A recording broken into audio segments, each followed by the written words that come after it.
Hello दोस्तों, स्वागत है आपका अपने यूट्यूब चैनल पे। दोस्तों यहाँ पे इंडियन कोस्ट गार्ड के लिए ध्यान समझिएगा। इंडियन कोस्ट गार्ड के लिए आज मैं आपको यहाँ पे साइंस के मोस्ट इंपॉर्टेंट क्वेश्चन कराऊंगा। अब दोस्तों यही क्वेश्चन लगभग पूछे जाएंगे आपके। प्लीज़ वीडियो को थोड़ा लाइक कर लीजिएगा और चैनल सब्सक्राइब दोस्तों कर लीजिएगा, ठीक है। और इंडियन कोस्ट गार्ड के लिए जल्दी से बता दे रहे, देखो इंडियन कोस्ट गार्ड के 1500 वीडियो मैंने बना दी, जिसमें math, GK, reasoning, science, English सब कुछ है। प्ले लिस्ट चाहिए तो कमेंट में बताना, या फिर प्ले लिस्ट तो जानते हो कैसे लेना था, कैसे लेना है। जैसे मेरे चैनल का नाम लिखा उसी में क्लिक करोगे तो ऊपर होम वीडियो प्ले लिस्ट आएगा, तो प्ले लिस्ट में जाकर अपने हिसाब से जो देखना हो देख लेना। चलो, निम्नलिखित में से कौन सी सदिश राशि है? इसका रूल आपको बता चुके हैं, इसका रूल आपको बता चुके हैं। कौन सी सदिश राशि है? तो देखो संवेग है जो आपकी सदिश राशि है। अब आपको बता दे रहे हैं, देखो जिसमें वह आता है वो हमेशा सदिश राशि होती है, लेकिन एक दो अपवाद होते हैं, ठीक है। जैसे कि उसी अपवाद में घनत्व भी है, घनत्व आपकी वैसे अदिश राशि है, ठीक है। और बाकी सब अदिश है। ये आयतन अदिश होगा, इसमें वाह नहीं है, तो समय भी अदिश है। लेकिन एक दो अपवाद होते हैं, इसको अलग जोड़ लेना किनारे से। घनत्व भी आपकी अदिश राशि होती है, जिसमें वाह है वो सदिश राशि होती है, बात खत्म। लेकिन एक दो अपवाद होते हैं, उसको याद कर लेना बस। अगला देखते हैं, यदि किसी वस्तु पर त्वरण कार्यरत है तो क्या होगा? यदि किसी वस्तु पर जो त्वरण होता है, एक्सीलरेशन, वो अगर कार्यरत होता है तो उसमें क्या होता है? तो उसमें दोस्तों क्या होता है, इसका जो वेलोसिटी होता है वो आपका बदल जाता है, वेलोसिटी बदल जाता है। निम्नलिखित में से कौन सा समीकरण आपका गलत दिया गया है? तो v बराबर यू प्लस ए एस दिया गया, गलत दिया। v बराबर यू प्लस ए टी होता ना, तो ए एस को लगा दिया। ये तो गति का पहला समीकरण है, बिल्कुल सही है। और ये गति की द्वितीय, ये गति का तृतीय समीकरण बिल्कुल सही। लेकिन ये भैया ये कहाँ से आ गया, ये गलत क्यों लिखा है? यही पूछा कहते ना गलत कौन सा, तो चौथा गलत है। ये गति का पहला नियम है, ये द्वितीय नियम है, ये तीसरा दे सकते हो भाई, ठीक है। कभी कदार यहाँ पे ए एस की जगह 2GH भी लगा दिया जाता है, या फिर 2AS भी सही है। अलग अलग स्थितियों में 2S काम करता है, कभी कदार 2GH काम करता है, सही है ये, लेकिन गलत है। v बराबर यू प्लस ए टी होता है। अगला दिया गया अधिकतम ऊंचाई पर, अधिकतम ऊंचाई पर पूछा गया, हाइट पर। अब ये दूरी वाला भी है। यही दो क्वेश्चन आपके बनते हैं, लेकिन आप लोग गलत कर देते हैं। चौथा नंबर देखते हैं पहले, अधिकतम ऊंचाई पर किसी वस्तु पर फेंकने पर पृथ्वी से कितने अंश के कोण से फेंका जाए अधिकतम ऊंचाई के लिए? तो हमेशा 90 डिग्री होगा, अधिकतम ऊंचाई के लिए 90 डिग्री होगा, ठीक है। इसको थोड़ा आप लोग देख लेना। अगला देख लेते हैं, अधिकतम दूरी पर कहा जाए किसी वस्तु को फेंकने के लिए, तो अधिकतम अगर दूरी हमें तय करनी है तो उसके लिए 45 डिग्री होता है। नहीं तो अधिकतम ऊंचाई के लिए 90, अधिकतम दूरी के लिए दोस्तों 45 डिग्री होता है, ठीक है। काफ़ी बार बता चुके। अगला देखते हैं, यदि किसी वस्तु किसी वृत्ताकार पथ पर घूमती है तो उस वस्तु का जो त्वरण होता है उस पर क्या फर्क पड़ता है? तो इसका राइट ऑप्शन आपका केंद्र की ओर हो जाएगा, ठीक है। दूध को मथने से उसमें क्रीम, दूध को मथने से क्रीम अलग अब केंद्रीय बल होता है, कोई दिक्कत वाली तो बात है नहीं। अब केंद्रीय बल देखो, आप केंद्रीय होगा, भा वाला नहीं होगा, पा होगा, अब केंद्रीय बल के कारण, ठीक है। कोई दिक्कत तो है नहीं। अगला देख लेते हैं, निर्वात में स्वतंत्रता पूर्वक गिराई गई वस्तु हल्की व भारी वस्तुएं पृथ्वी पर एक साथ पहुंचती हैं क्योंकि 9वें नंबर का सी ऑप्शन होगा। देखो अब इसमें क्या है कि आप लोग सोचेंगे एक हल्की वस्तु एक भारी वस्तु अगर गिराई जाती है स्वतंत्रता पूर्वक, तो आप सोचेंगे ये भारी वस्तु पहले गिर जाए क्योंकि वो भारी होती है। ऐसा नहीं होता है, उसमें जो ग्रेविटी होती है वो शून्य हो जाती है। W बराबर mg सूत्र पड़ा है, भार बराबर mg, तो वहाँ पे जीरो ये हो जाएगा, तो m भी जीरो हो जाएगा, तो इसमें जो W जो होगा कार वो जीरो हो जाएगा, भार मतलब जीरो हो जाएगा। इसलिए इसका कोई भार का कोई फर्क नहीं पड़ता, इसलिए आराम से दोनों एक साथ ही गिरती हैं जब स्वतंत्रता पूर्वक कहा जाता है, ठीक है। तो उन पर कार्यरत गुत्ती बल का मान समान होता है, इसीलिए, ठीक है। अगला देखते हैं, निम्नलिखित में से बल का मात्रक नहीं है। बल का मात्रक जूल मेरे हिसाब से नहीं होना चाहिए था, क्योंकि कार्य का मात्रक भी होता है, ऊर्जा का मात्रक भी जूल होता है। लेकिन बल के मात्रक कौन कौन से हैं? ये पाउंडल लिखा है, पाउंड कर लो भाई, पाउंड हो जाएगा, डाइन हो जाएगा, न्यूटन हो जाएगा, कोई दिक्कत वाली तो बात है नहीं। 10वें का सी ऑप्शन, ठीक है। अगला देख लेते हैं, निम्नलिखित में से दूरी पर कार्य करने वाला बल नहीं है दूरी पर, तो इसका राइट ऑप्शन आपका घर्षण बल हो जाएगा। आपका ये कभी कदार पूछा गया, जो फ्रिक्शन होता है वो फ्रिक्शन क्या होता है? फ्रिक्शन फोर्स होता है, मतलब घर्षण बल होता है, आपका पूछा गया ना काफ़ी बार। तो घर्षण बल है जो दूरी पर कार्य करने वाला बल नहीं है। अगला देखते हैं, लेकिन चुंबकीय बल ये सब दूरी से रिलेटेड है, ठीक है, लेकिन ये नहीं है। अगला चलो, अगला प्रश्न दिया गया, यदि गतिमान वस्तु पर जो फोर्स है वो 20 न्यूटन लग रहा है जो द्रव्यमान है, वस्तु का द्रव्यमान आधा और कार्यरत बल का दोगुना है, तो वस्तु का जो एक्सेलरेशन, अब पहले का अपेक्षा कितना हो जाएगा दोस्तों? पहले का अपेक्षा कितना हो जाएगा आपका? 4 गुना हो जाएगा। इस क्वेश्चन काफ़ी बार हम करा चुके हैं, सिंपल है। अगला देखते हैं, F बराबर ma से कर लेना। अगला दिया गया न्यूटन की गति के तीसरे नियम के अनुसार क्रिया तथा प्रतिक्रिया समृद्ध बल कौन सा हो सकता है? तो देखो, न्यूटन का जो तीसरा नियम हो वो क्रिया प्रतिक्रिया के नियम है। जिस वस्तु पर आप जितना बल लगा रहे, वापस वही वस्तु आप पर जितना बल लगाती है, मतलब क्रिया प्रतिक्रिया नियम होगा, तभी आप लोगों का यही राइट ऑप्शन होगा। सदैव एक ही वस्तु पर लगे होने चाहिए। जिस वस्तु पर आप जितना बल लगा रहे, वापस उतना ही आप लोगों का बल लगेगा लौट के, तो क्रिया प्रतिक्रिया नियम हो गया न्यूटन का थर्ड नियम। अगला दिया गया, जब किसी वस्तु की जो गति बढ़ा देते हैं, चाल स्पीड मतलब बढ़ा देते हैं स्पीड, तो उसके वेलोसिटी में हमेशा वृद्धि होती है। 15 नंबर दिया गया है, पृथ्वी के गुरुत्वाकर्षण क्षेत्र में परिक्रमण करने वाले उपग्रह की गति। उपग्रह की गति मुक्त रूप से नीचे गिरती हुई वस्तु की तरह होती है। अगला दिया गया आपका 16 नंबर है, किसी सड़क के आर त्रिज्या के मोड़ पर वाहन विवेक से सुरक्षित गुजर सके, जिसके लिए सड़क के किनारों में थीटा कोण का ढलान दिया गया है मोड़ की त्रिज्या। दोस्तों ये सूत्र है, आप लोगों को इतना पढ़ने की जरूरत भी नहीं था ये सब, ठीक है। tan थीटा बराबर क्या होता है, रुकिएगा, tan थीटा बराबर होता है v² अपन में rg, v² अपन में rg होता है, रट्टा मारो होगा, सूत्र आप रटना ही पड़ेगा भाई, ठीक है। tan थीटा बराबर v² अपन rg, बी ऑप्शन राइट है। जब किसी वस्तु पर कार्यरत बल अगर समान रहता है तो निम्नलिखित में से कौन सी राशि अपवर्तित रहती है, या फिर नो चेंज रहती है, या फिर नहीं बदलती, त्वरण हो जाएगा। चलो अगला देख लेते हैं। यदि पृथ्वी शुक्र का वर्तमान त्रिज्या मतलब r1, वर्तमान त्रिज्या r1 r मान ली, वर्तमान त्रिज्या की आधी होती है, ये वर्तमान त्रिज्या उसकी भी आधी हो जाती है, मतलब r2 बराबर r/2 मान लिया। अब परंतु द्रव्यमान स्थिर रहे, अच्छी बात है, तो एक ही दिन में कितने घंटे होंगे? तो ये आप लोग समझ गए हो, कैपलर का नियम है, ठीक है, सभी लोग जान गए। टी बराबर r3, ये कैपलर का नियम होता है। यहाँ पर t1 बराबर t मान ले, t2 हम लोग को नहीं पता है, पूछा गया है। ये एक दिन में कितने घंटे हो ये पूछा गया, तो t समानुपाती r³ होता है, तो इसको आप लोग क्या कर लेना, ऐसे कर लेना, ऐसे होता, रुकिएगा, t² r³ होता है आप लोगों का, वैसे होता तो ये t आप लोगों का ऐसा होता है r³ बट्टे में 2, तो ये कह सकते हो t² r³ ये होता है आपका, ठीक है। तो आप लोग कैपलर के नियम ऐसे कर सकते हो, देखो t² बट्टे t2² बराबर r1³ बट्टे r2³ ये कर सकते हो, ठीक है, कोई दिक्कत वाली बात नहीं। t1² समानुपाती r³ होता है r³, तो r³ r हमें कितने दिए गए थे, 2, एक r1 बराबर r, r2 बराबर r/2, तो इसी पैटर्न से हल कर लेंगे। t1 कितना दिया था, 24 घंटे होते t1 में, ठीक है, t1 हमें 24 घंटे माने थे, अब t2 नहीं पता कितने दिन में घंटे होंगे, ठीक है, तो निकाल लेंगे। तो 24 बट्टे में t2² और आप लोगों का ये चल रहा r1³ बट्टे में r2³ चल रहा है, ठीक है, उसको चलने दो। अब यहाँ पर t बराबर हो जाएगा, आप लोग t2 निकाल लो, सिंपल सा, ठीक है, थोड़ा भाग कर लेना, 8.5 आ जाएगा, और r1 r2 वैल्यू भी रख दीजिएगा, वैल्यू पुट करना, 8.5 आएगा। अगला देख लेते हैं, मोड़ पर सड़कों का वह किनारा उठा हुआ रखते हैं, तो इसका रीजन आप ही लोग बताइए। 19 का राइट ऑप्शन आपका क्या बन सकता है? तो 19 का राइट ऑप्शन अब अभी केंद्रीय बल होता है इसमें, और वैसे दूध को मतना उतना अब केंद्रीय होता है, लेकिन ए ऑप्शन राइट है। एक उपग्रह जो पृथ्वी के दीर्घ वृत्ताकार कक्ष में चक्कर लगा, इसकी गति सबसे अधिक होगी जब वह, तो इसका राइट ऑप्शन होगा पृथ्वी, जब वह पृथ्वी के नज़दीक होता है, ठीक है।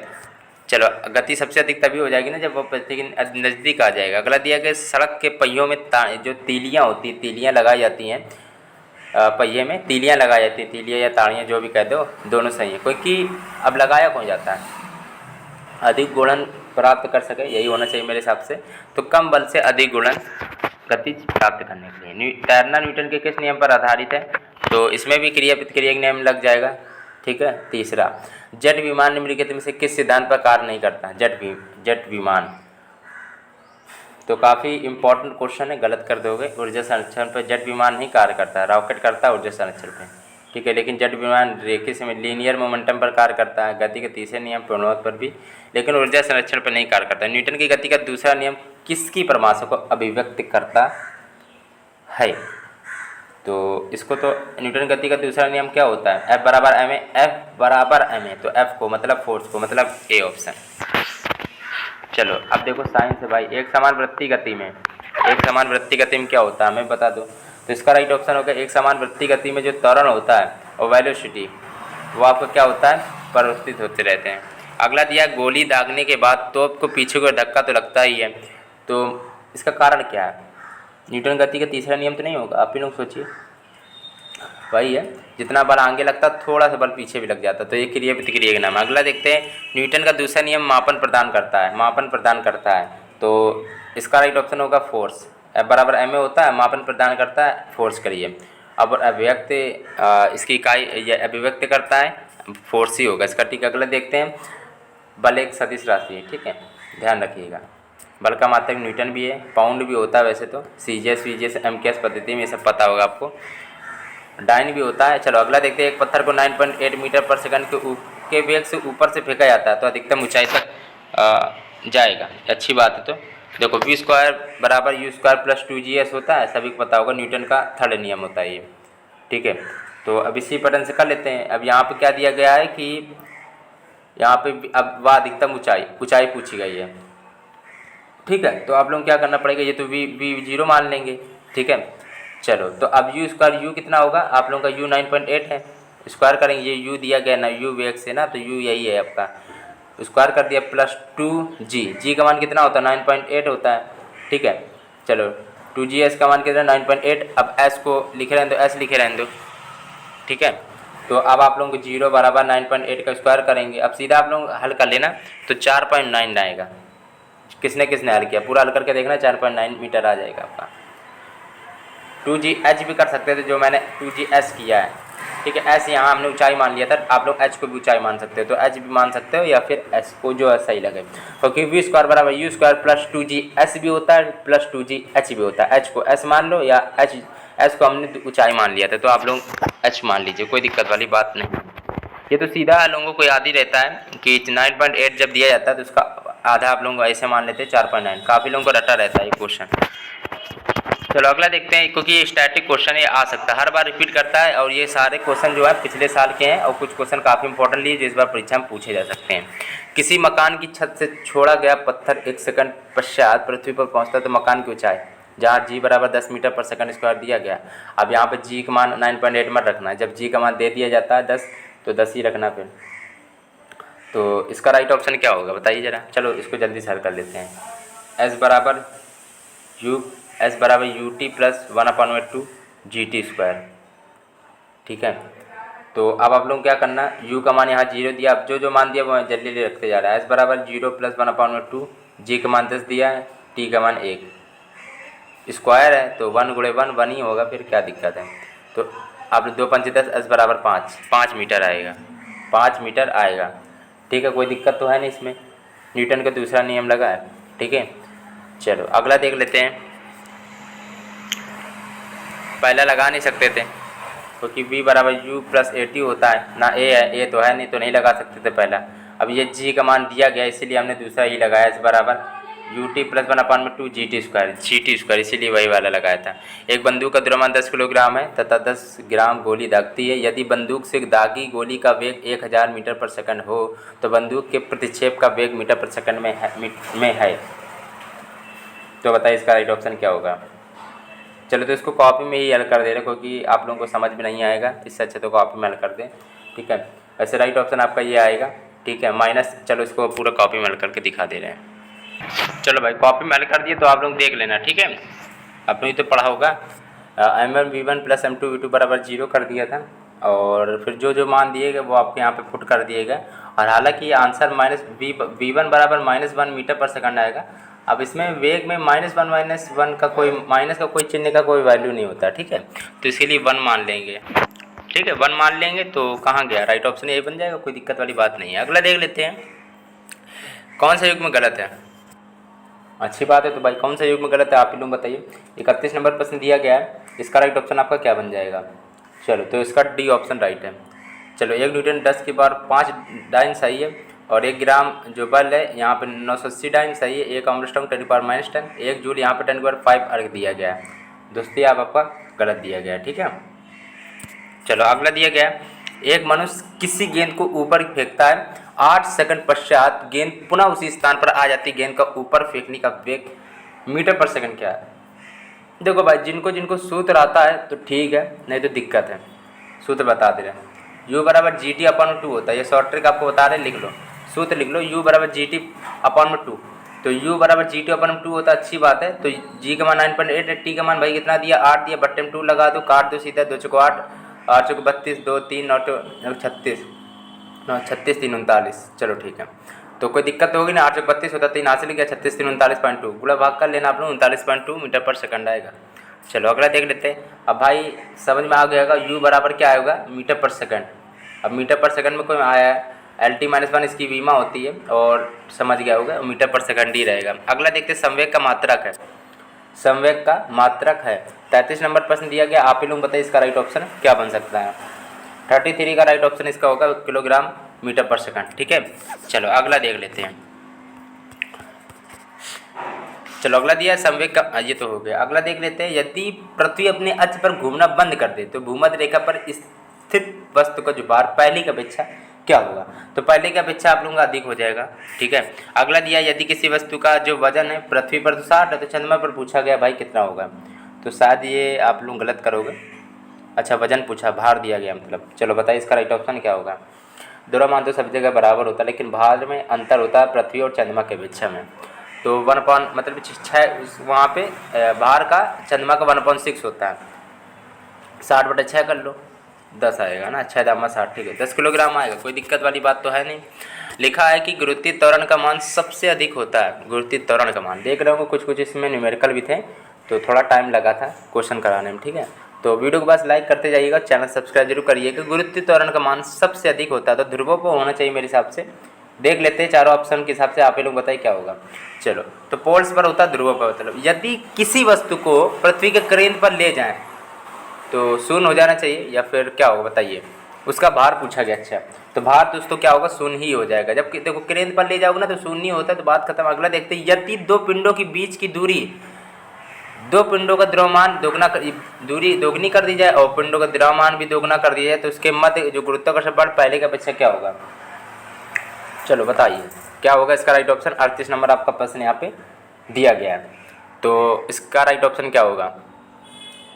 चलिए आप लोगों का ये बताइए क्या होगा। देखो G बराबर F m1 m2 अपॉन में r² होता है, ये सूत्र होता है।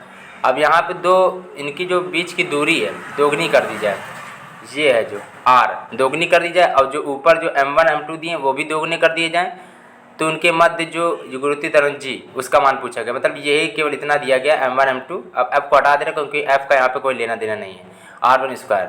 तो अब यहाँ पूछा गया कि कितना हो जाएगा। ठीक है, तो अब आप लोग काफ़ी लोग इसको गलत करोगे, सोचोगे 1/2 हो जाएगा, या फिर आप लोग कुछ गलत आधा हो जाएगा, गलत करोगे। देखो क्या था, G बराबर होता है ना, सूत्र के हिसाब से हम निकाल दे रहे हैं। m1 m2 2 गुने मतलब 4, और ये r² 2 का स्क्वायर मतलब 4, 1 मिनट 4 मतलब 4 4 कट गया 1, मतलब उतना ही रहेगा। ठीक है, चलो अगला देख लेते हैं। उतना ही रहेगा, कोई दिक्कत वाली बात नहीं है, क्वेश्चन तो करा चुके हैं। चलो अगला प्रश्न है 39 नंबर है। एक वायु अवरुद्ध पिंजरे में लटकी हुई एक स्प्रिंग तुला में एक तोता बैठा है। तोता उड़ने पर उड़ना आरंभ करता है। स्प्रिंग तुला के पार्ट में क्या होगा। दोस्तों ये क्वेश्चन जो है मैं पहले ही बता रहा हूँ, ये क्वेश्चन हर बार यही क्वेश्चन बन कर आया, काफ़ी बार ये क्वेश्चन बन के आया। तो आपका क्या काम है, आप लोग उसको याद कर लो। ठीक है, तो क्या होता है समझ लो। इसका राइट ऑप्शन आप बताइए क्या हो सकता है। देखो इसमें क्या होगा, कोई परिवर्तन नहीं होगा भाई, कोई लेना देना नहीं है। ठीक है, चलो अब यहाँ पे क्या लिखा है देख सकते हो। एक वायु अवरुद्ध पिंजरे में लटकी हुई एक स्प्रिंग तुला में एक तोता बैठा है। ठीक है, तो तोता उड़ने पर आरंभ करता है, तो स्प्रिंग तुला के पाठांग में कोई भी दोस्तों अंतर नहीं होगा, कोई भी। ठीक है, चलो अगला देखते हैं। G का मान पूछा, G बराबर Gm/r² क्या होता है, यही होगा मेरे हिसाब से। तो ठीक है, राइट ऑप्शन बन गया Gm/r², पहला ही होगा। सूत्र देखो याद कर लो, ज़्यादा बेटर रहेगा। ठीक है, चलो तो 40 का ये ऑप्शन है। स्वतंत्रता पूर्वक गिरती हुई वस्तु का जो भार है वो क्या होगा बताइए। काफ़ी बार बता चुके हैं, शून्य रहता है, क्योंकि W बराबर mg, वहाँ G 0 हो जाता है, तो G W बराबर भी 0 हो जाएगा। चलो अगला देखते हैं। यदि पृथ्वी के बीचों बीच छेद कर दिया जाए तो उसमें एक लोहे का गोला डाल दिया जाए तो उसकी स्थिति क्या होगी। तो मेरे हिसाब से वो दोलायमान गति करने लगेगा, तो ये ऑप्शन राइट है। अब दोस्तों भाई सभी लोग इतना ज़्यादा से ज़्यादा वीडियो को लाइक कर लीजिएगा। आपको यही है कि अब महामैराथन टाइप की ही क्लास देखने को अक्सर मिलेंगी, तो वीडियो को बस लाइक और चैनल सब्सक्राइब जरूर कर दीजिएगा। ठीक है।